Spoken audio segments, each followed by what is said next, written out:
what makes a great company great? Some would say it's trust. The trust your customers have in your company. It's your number one asset. Now listen as Empower Network's legal counsel talks about trust. Today we're going to talk about the one thing that makes companies truly great, which separates good companies from the really great ones. We're going to talk about trust. If I were to title this talk, I would title it The Economics of Trust.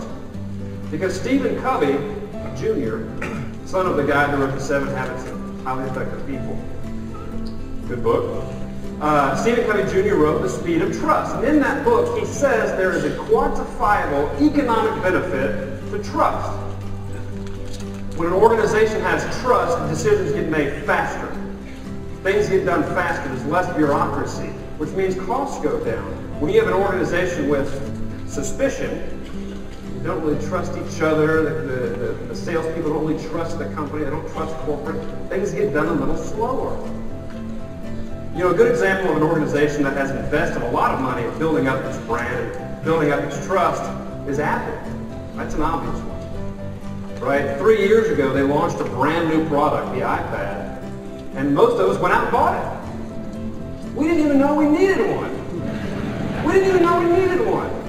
But they said it was a cool product, they said it would work, we trust this company. You know, when they put their logo on a product, we think it's going to be good, and we go with them. That's some serious trust. And so what separates the smaller companies from the really great companies, it's trust. You know, with me and my firm, we're based out of Nashville, Tennessee. I love Nashville. Anybody here from Tennessee? My people. Great. You know, Nashville's great. It's called Heartbreak Town because people go there with a dream and a guitar, right? And some make it, some don't. But there's a lot of passion in that community, and I love that. But we built our firm out of Nashville, Thompson Burton. When it came time to finding a partner, I wasn't looking for somebody that was just good. I was looking for somebody I trusted. So I found a person who was incredibly talented. I found somebody who I trusted, a military man, Walt Burton. He has nothing to do with my space, but we're building a firm and having a good time doing it. Our number one asset, every company's number one asset, it's not the technology or the computers or the office building. It's not the pay plan. It's the trust that it amasses and builds in the community. Period. And if there's no trust, there's no business. So how do companies in this profession go from, you know, being like everybody else to taking it to that next level where you build what's called, what Stephen Covey calls, market trust, right? Market trust is where when the logo is on something, when the consumer sees the logo, they say, that's legit. That's called market trust. Organizational trust is, you know, that's a lower tier level of trust. That's for the entity itself. People inside the business trust each other. But when people in the community start to trust a brand, that's a big deal. So how do companies in this profession go from one level to the next? And the answer, I've thought about this for a long time, the answer is pretty simple. They invest considerable resources and they purposefully build a professional and ethical sales culture. I'm going to repeat that. They purposefully build an ethical and professional sales culture. It doesn't just happen by itself. It's true. And these days are committed to doing that.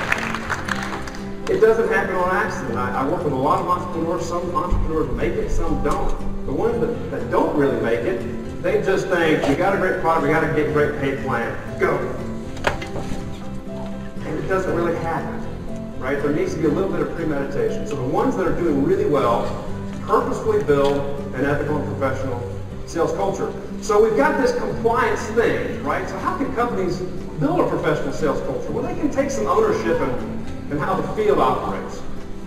They can take some ownership in how the field is properly educated.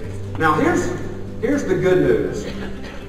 The good news is you guys have a platform, you've got a model, and you can do some amazing things with it. And when you're out there building your businesses, you represent the brand of this company. The bad news is that you all, the person to your right, the person to your left, you guys represent the brand of this company. It's the same thing. It's a double-edged sword. 99% of you can do things textbook, crispy, perfectly clean. Squeaky clean. Today, the most sought-after skill set is internet marketing. And here at Empower, we got high-quality, high-value products that our customers have come to know and trust. So if you'd like to discover more, go to itsthebigthing.com. That's itsthebigthing.com.